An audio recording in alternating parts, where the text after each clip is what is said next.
Welcome to the Inside Track on Real Estate with the Decker team. And I'm Ken Decker. And I'm Yetta Decker. And today we have a great show on questions to ask your realtor. It's actually a continuation of previous shows, so you can look those up on chri.ca. There's a whole list of previous shows. So if you want to hear the previous questions, that's where you'd go. So Yetta. Yeah. Today, we have some great questions for you. We do, and I think I just want to clarify for everybody, they're not necessarily questions you're going to ask your realtor once you've made a decision about which realtor to serve you or you want to hire to help you. You actually want to ask these questions in advance. So they're the questions that we've been asked over the last almost 3 decades now from people when they're attempting to make a decision. Or not attempting, when they're in the process of making a decision. So these are some of the top questions that people want answers to before they actually commit. Yes. And so one of those questions is, do you have a material preparation guide, something that you can send us in advance of you coming so that we get a little bit of an understanding of who you are? And I think you were saying earlier when we weren't on air yet, it's the question that people ask so that the time together can be all about them. Yes, because if they don't have to ask us a lot about us, then our time can be spent finding out about them, their wants, their needs, their desires, and their urgency, and all the things about their home and about them. And that's really what it's about, I think. Right, and I think that's where this question came from. So the answer to that question is absolutely yes. And the cool thing with our preparation guide is it really has been created by you, our clients. You are almost always the hero. And you're always the one, I'm going to say you're always the hero. You're always the one providing us what we need so that we can best serve you this time and also best serve future clients. And so the preparation guide is very much like that. People were asking to have some information, some baseline knowledge in advance of the actual appointment. So in addition to the phone conversation, which we have prior to actually meeting you on site, usually at your home if you're going to be selling a home, sometimes in the case of a rental property or sometimes in the case of a client that's coming in from out of town, maybe we're having the meeting by telephone, maybe we're having the meeting by Skype, sometimes we're having it in our office because there's tenants in the property, and the secondary conversation is really about pricing once we've decided we want to work together. And so there's different times and different ways of putting that together, and yet the preparation guide gives you an insight into the general real estate transaction, what you can kind of expect from the process, what you can expect from us as your realtor. So things like what are an overview of our marketing plan, in addition to our guarantees, in addition to just some things that you want to think about before meeting us. It also has the forms that you can fill out around the details of your house so that when we're sitting down with you, you're not having to run into files all over the place and think about, oh, I don't know the answer to that question, because some of those answers actually impact the value of your home. So having that all put together in advance saves you a ton of time and makes the time that we're meeting a whole lot more efficient and productive. Yes. And the other question is, do you have any video content that I can watch? Because some people don't like to read. That's true. And so this very show that you're either listening to or watching is one of those video content pieces. We have a couple of hundred shows now, so I would say a few hundred hours really between our little bits of information, the shorter ones that are just a few minutes in length, to the ones that are approximately half an hour long. So any aspect of the real estate transaction, or even the aspect of owning a home, even when you're thinking about, I'm going to be here a whole bunch more years, but I kind of want to know, how do I deal with my septic? How do I deal with my electrical? What are some plumbing insights? What are decorating tips? Really anything to do with real estate, whether in the current time where you're thinking of making a move, or even a year, 2, 3 years out, we have hundreds of hours of video content. You can go to deckerteam.com to get it, or a lot of it is also at chri.ca, and that can give you insights without needing to feel like you're being pressured to do anything. It's simply good, solid, sound information that then gives you the ability to make great decisions. Okay, so you've got hundreds of hours of video content. Now, how do I know what to pick to watch? Because maybe I want to call you and meet with you next week or in 3 days from now, I'm not going to have time to watch 100 hours of content. So what would you recommend? Well, I think it would be very much dependent on where you're at in the journey. Is it you've had a good experience in the past with us and you just want to get the steps of what it looks like to sell your home? Then you'd watch a show that talks about the steps that a seller would go through. If you're not sure what things to prepare in your home, then you could watch a show on preparing your home for the market. If you've maybe worked with another realtor and you want some insight into who the Decker team is and how they might serve you, you may want to watch a show or two that talks where we're talking with a client or two clients that have gone before you and have had the experience and hear it from their perspective as to what it was like for them. And therefore, that gives you a sense of what it would be like for you. So it's really, the shows are labeled. There is a little description on each of them.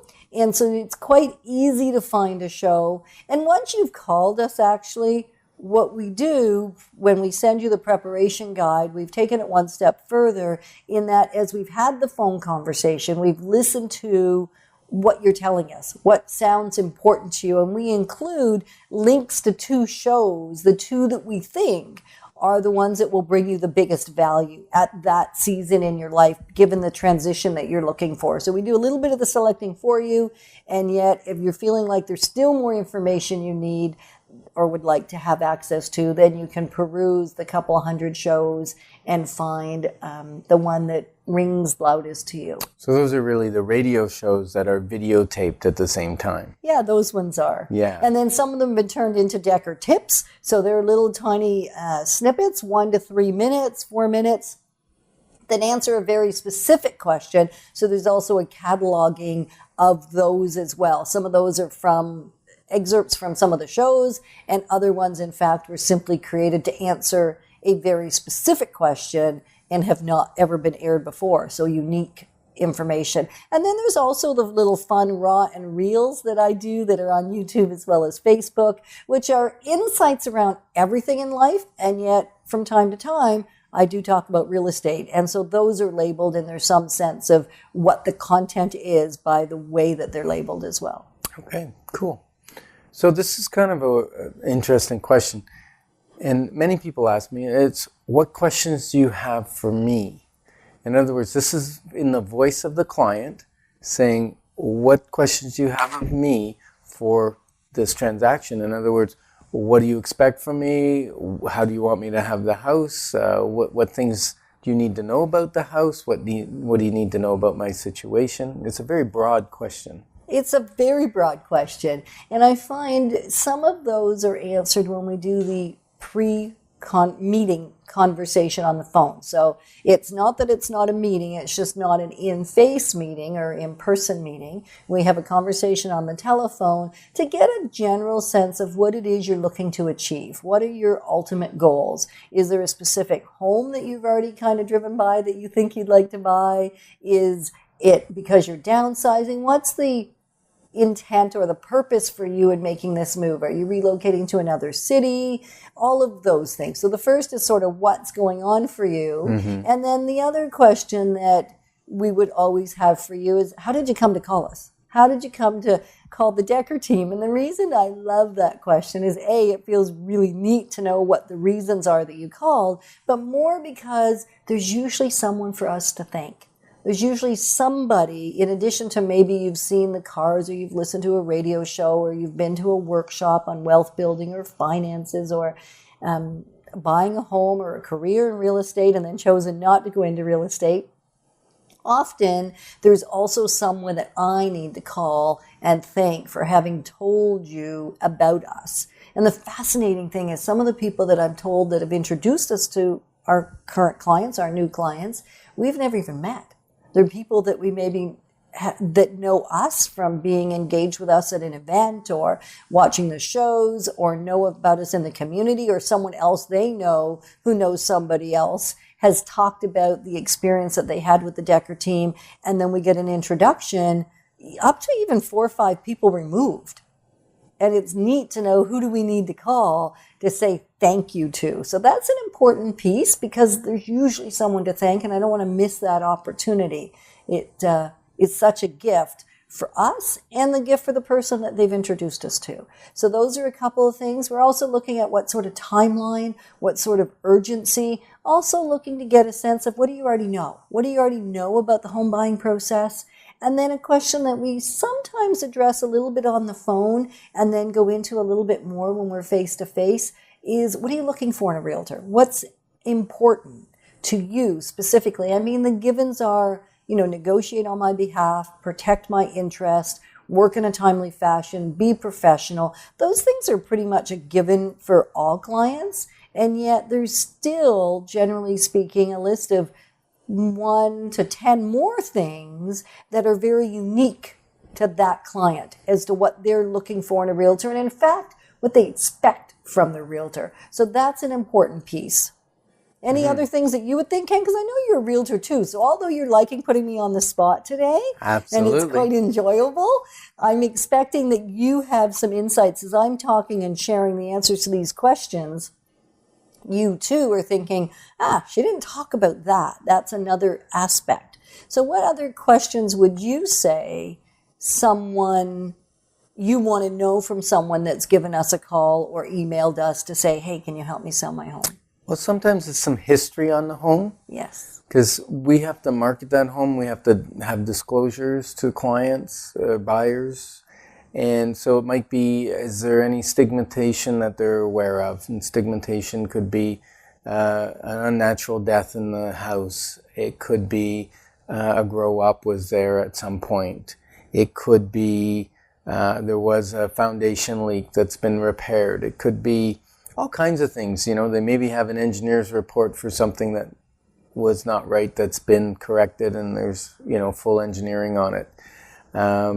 Could be as simple as we had a leak once, the tub overflowed, and that's, our child plugged the drain and whatever, like anything like that we know about the home, so we can disclose that. Because when it comes to home inspection time, if the inspector finds something and the purchaser goes, oh yeah, I already knew that because they overflowed the bathtub, then it's certainly a lot easier. There aren't, what were they trying to hide? What else were they trying to hide? So it's always best to have full disclosure on a home. So that's the kind of questions I'm going to be asking about the physical home. And then I'm going to ask a lot of questions around their motivation, their lifestyle, their timing, their past experiences. Like you said, what they expect of me as a realtor, and what they think what I expect of them is a question I'm going to ask them.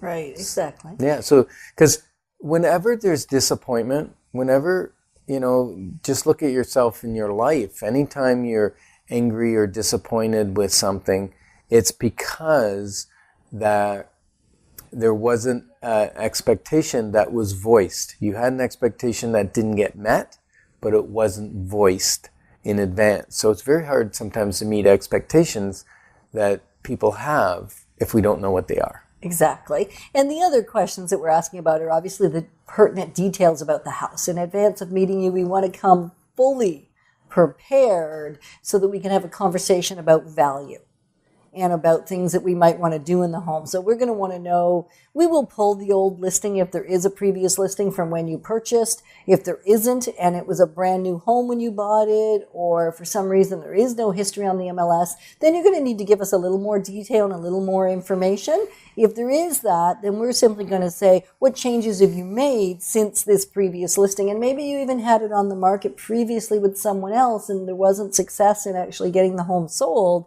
And so we'll pull that and again ask that question. What do we need to know that's different than the last time that the home was on the market, so that we can be fully prepared when we sit down to have that conversation? Yeah, many times we're actually putting properties on the market and getting them sold that they didn't have success selling before. Exactly. Right? So, Yetta, do you make personal looking, professional, beautiful brochures? Do you make that? Sorry. Now, if you're just joining us on the Inside Track on Real Estate, we've been talking about the questions that people prospective sellers ask us prior to, and ask realtors in general, and questions that you would want to ask so that you know the answers to these things before you engage or hire someone to represent you. Because if you hire the wrong person, you waste a ton of time and not get your home sold. And in fact, the question people ask when it's been too long is, what's wrong with this place? And we don't want that to happen for you. So whether you choose to work with the Decker team and call us, or whether you're living in a city where we don't serve yet, then you still want to be asking these questions so that you can know the answers. And they are the questions people ask us. So that's what we're answering. And so if you haven't heard the first half of the show, you're going to want to go back and listen to that. And the reason I laughed when Ken said, do you personally prepare the beautiful color brochures, the 12 by 18, 8-page color spreads with lots of bright, colorful, beautifully, appropriately lit and clear houses without the rooms being distorted and yet making them look the best that they could look, and all of that? Do I do those personally? Well, I suspect you all know the answer to that question, and the answer to that is absolutely no. We have a professional on the team that does do that. So they're beautiful, usually correct. We do ask our clients actually to engage with us in the process a little bit because we do this thing together. So we encourage that you proof it to make sure we're not missing a pertinent detail. We have asked you, because that's important once we decide we're going to work together, what caused you to purchase this home? What caused you to build this home? What caused you to fall in love with it when you fell in love with it? Because in all likelihood, some of those reasons, if not all of those reasons, are the very reasons that someone else is going to choose to call your home home. Yeah. Now you said the paper is 18 by 14. That's 12 by 18. 12 Did by I say 14? 12. Okay. 12 by Sorry, 18. 12 by 18. That's pretty big. It is. And so what we've chosen to do is get the highest quality paper we could find. It's a really rich, it's a linen silk kind of finish. And we have our marketing specialist who will help you with home preparation of your home, which I'm sure we're coming to later, as well as the photographer, videographer. And what they do is put together a beautiful artistic display of your home. In fact, a lot of our clients will say to us when they see them, can I buy this house back? And the answer is absolutely, except then we just review their motivation, and most of the time the motivation and the reasons for making a move are still valid, and yet it's an amazing way. Everybody always keeps them. They always keep one or two. When I go deliver, I sometimes deliver them. When they are delivered, because if I'm having a visit with you or taking a look at a home that maybe one of the other team members brought to market and I haven't seen it yet and I want to come and see it, I may bring the brochures with me. And when I do, often the comments are, could we keep that place? And then the second comment is, can we have a couple brochures for our, just for archive's sake and for memories? And so if we bring 10, usually 2 disappear. So when they start going out on the table, we have to just sort of allow for that, which is kind of cool. Yeah, and I think these are like magazine quality brochures. Yeah. They're beautiful. And I think some of our clients take them into work. They post them on the bulletin board that their home's for sale, that kind of thing. So it's really interesting.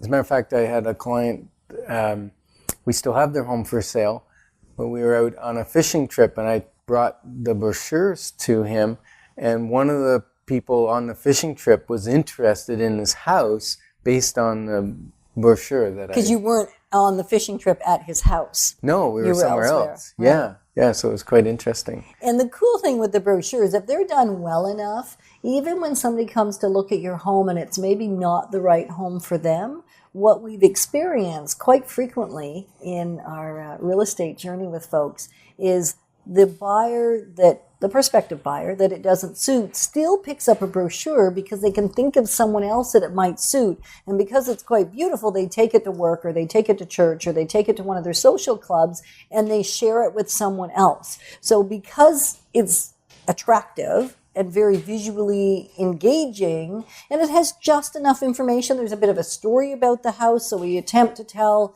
a story each time that's unique to that property. That's why it's so important to know what attracted you to the property in the first place. And then there's the room details and pictures, as well as the inclusions, exclusions, those things that somebody must know to be able to make a good informed decision. So they end up all over the city. Yeah. Even really with cool. people that weren't looking to buy a house, and yet then they call us and they go, we'd like to go look at that house. Yeah. Okay. So what about open houses? What's your position on open houses? What's the Decker team's position on open houses? Because some people really want them and some absolutely hate them. Right. So I think for us in relation to open houses, it's a very specific conversation with each seller. What we do know from our statistics that we follow faithfully is that 0.76% of homes are sold through the actual open house, the one that's being hosted. The buyer comes in, they love it, they buy that house. It's less than 1% of the time. And so an open house in your neighborhood may do as much good for you as a seller than an open house on your house, because it creates awareness and then they're going to book an appointment. So most of the time, an open house, from my perspective, is well positioned near the beginning of your property being on the market, because you can get a certain buzz and a certain excitement. And we are very strategic on the team as to what is done in advance of the open house. So we actually encourage your neighbors to come. Everybody goes, what? I don't want my neighbors in my house. I hear this a lot. And yet the reason it's so valuable is because somebody that's aware of the house inside as well as outside is more likely to talk about it. And how often have you thought about your friends and family that you'd love to have living a little closer to you? If you know the house personally, then you can talk about that house. So, and the other advantage when you invite the neighbors, so we actually either hand deliver a little invitation to the neighbors or a phone call advising them that there is an open house, and we encourage them to come and bring their friends and family that they think they might like to have live in the neighborhood right to the open house, because they're not serious enough yet to book a private showing. And so the open house can be very strategic. So the other upside is when that neighbor comes in the house, they're not feeling awkward about being in the house. I mean, how many times, tell me the truth, because I know what happens, people that are neighbors do want to see it. They see an open house, they haven't been invited, so they go in, and then the realtor wants to know, while you're in the home, are you somebody that might be looking to buy a home or sell a home? And you don't always want to say, hey, I'm just a neighbor. I just want to know what's going on in the neighborhood. I just want to know what my neighbor's selling his house for, because it might help me put a price on mine in 5 years or 3 years or whenever I want to make a move. And people are reluctant to share that information. So sometimes I found out later that people are actually telling you a little white lie because they don't want to make it awkward. And so as the realtor, you're actually spending a lot of time on somebody that is not actually a prospective buyer for this home. And instead, if the neighbors have been made feel welcome, then they just say, hey, I'm one of the neighbors, and you go, fantastic. Are you thinking of making a move anytime soon? Can I stay in touch with you? And then that's kind of the end of the conversation. And then I can focus on, or the person at the open house hosting it, can focus on those prospective buyers that it may really suit. And so what if someone says, I don't like open houses? Oh, well, then I'm all good with that, because we sell homes every day without open houses. And an open house weekend after weekend after weekend actually does you more harm than good, because it looks desperate. And most motivated, I would say almost all motivated, ready to go buyers, if they like your home from the pictures and from the videography that we put together, then guess what? They're going to book an appointment at private viewing and not wait till Saturday on the open house. There's a property I just brought to market a few days ago, and we sold it actually within about 24 hours. So that was fabulous. And we had three folks interested in the property. We did a little bit of pre-marketing in advance of it actually being on the MLS. So we were able to get people in as soon as it launched on the MLS, which was fabulous. The time that the homeowner was taking to finalize, pack up the last of the stuff in the storage and put those last few paint touch-ups, we utilized that time as well to start talking about the property and introducing it to other people and putting it on our website and featuring it on some of our social media before it was even on the MLS. And so we were able to generate a ton of activity by the time it was on the MLS. And I had emails from agents that day, the following day, and in the subsequent days saying, I have a buyer that, thinks they might like the home, wondering when you're going to have an open house. And my answer was, we were kind of thinking we'd have one the first weekend it was on the market because we launched it on a Monday, and yet never got there. It was sold. And so if you're a motivated buyer, you're not going to wait for the open house because it's going to throw you off because the house is going to be gone. Yeah, so we had 3 showings and 3 offers. Yeah. In the property, sometimes people say, well, that must be it was underpriced. No, it wasn't. It was priced right where the market would say it ought to be. And in fact, when you have that much interest, the home sells for more than you're asking, which is exactly what happened. It sold quickly. And this was not downtown in the Glebe or in downtown or in the Glebe or in Westboro. This was actually out in rural. This is Welland Septic property. So it was beautifully maintained. So my sellers are the heroes once again because they had done an amazing job in preparing the home. They live in the home beautifully. Everything was spotless, meticulous. It was just so gorgeous. Awesome.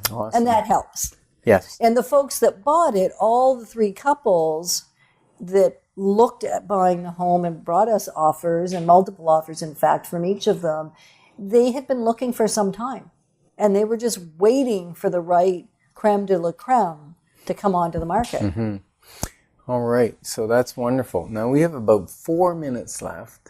And I think you have a couple properties you'd like to talk about. I do. I always have amazing opportunities for folks that are thinking of making a move. And one of them is country. Well, actually, they're both country. One of them is located in the village of Cars, a beautifully maintained 4-bedroom family home, the park-like setting. Lots of mature trees. The home is built in about 1990, and it was beautifully cared for. Lots of growth, like trees, growth on the trees that were planted, I guess that is 26 years ago, many of them. And so it feels like a lush garden oasis, pathways, walkways, patios.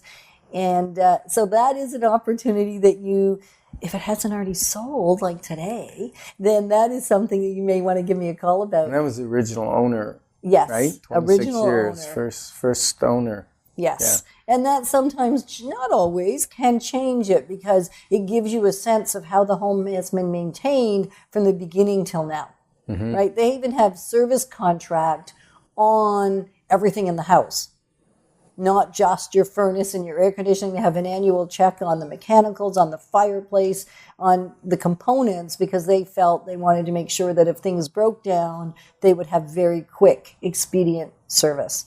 And then the other great property is actually a sprawling bungalow in Metcalfe, or just outside Metcalfe, on several acres. It is picturesque. It is, again, beautifully maintained, lots of lush trees around it. In fact, it doesn't back onto any other homes, so there's lots of opportunity to feel like, hey, it's park day. So if you're interested in that one is listed at $750. So an amazing. How much land did you say that was on? It's between about 3 acres, yeah. Oh, 3 acres. Wow. So gorgeous opportunity. If you're interested in that, give us a call and we will help you with these. Or if you're thinking of selling your home, you could call us too. Yeah. So once again, thanks for joining us on the Inside Track. And if you, on real estate, if you have any questions for us or you'd like to hire us, we'd love to do that. Give us a call at 613-860-4663. Look at that, I forgot my number. 613-860-4663, and we'd love to help you. Thanks for listening to the Inside Track on Real Estate with the Decker team. Thanks for joining us.